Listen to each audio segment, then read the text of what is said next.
Why should mindfulness be practiced in schools? In the past decade, the percentages of teachers under high stress has risen drastically, causing shortages in the profession worldwide. In reaction to stress, the brain releases cortisol, which causes the hippocampus to deteriorate. This is the area of the brain that controls learning and memory. But teachers are not alone. Students also experience a great deal of stress. What makes this even more difficult for young people is that during adolescence, the brain is experiencing extreme changes. The prefrontal cortex, responsible for decision-making, problem-solving, personality, and intelligence, is still developing while gray matter is decreasing. This decrease is caused by elimination of weak synapses, allowing the remaining to become stronger, and is influenced by environment, whether classroom or home. As young people are often demonized for their poor judgment and behavior, it is a biological chemical reaction. The limbic system also becomes hypersensitive, causing an increase in risk-taking behavior, and the activity in the medial prefrontal cortex slows down, creating the drive for independence. Depression, anxiety, and a sense of isolation amongst teens is on the rise. According to the Center for Disease Control, suicide rates amongst American youth between the ages of 10 and 17 has risen 70% from 2006 to 2016. Through advances in neurology, scientists, doctors, and surgeons have proven with evidence meditation and physical movement reverse the effects stress has on the brain and body. Studies reveal that 12 to 20 minutes of meditation a day cause the hippocampus and gray matter to grow, with improvements in focus, problem solving, and a desire to interact with others. The benefits of both have been recognized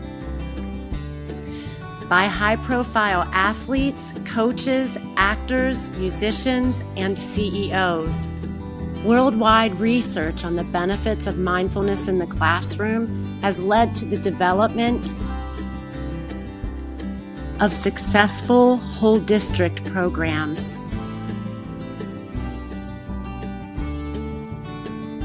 From the beginning of the 21st century, research is now on the effectiveness of these programs.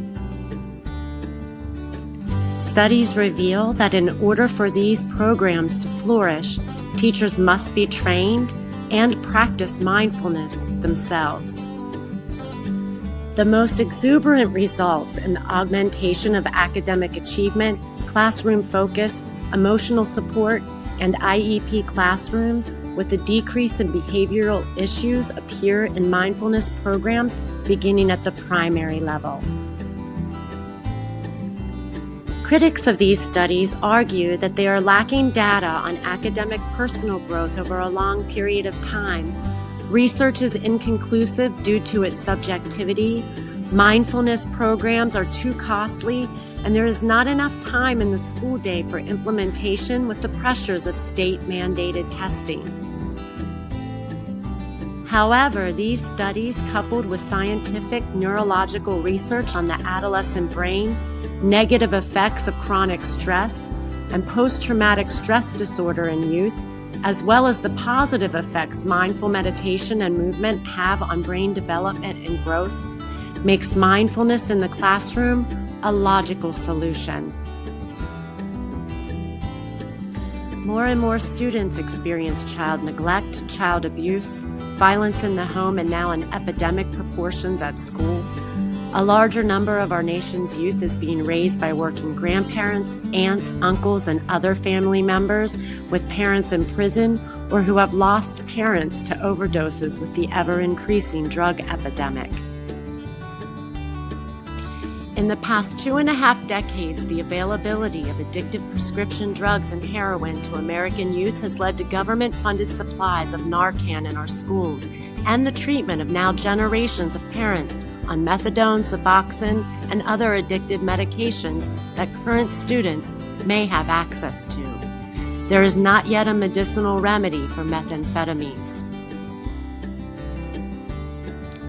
With a greater portion of our student population facing chronic stress, overflowing counselors' offices, and the unavailability of teacher time in a day to individually reach out beyond academics, teens are becoming more isolated and apathetic. Utilizing mindfulness in the classroom would give youth a literal time to breathe. A moment to escape from thinking in order to rethink, to form a path that integrates self-awareness, self-advocacy, a realization that they are not alone. A recognition that academics, exercise, health, and well-being are a means to transform their lives.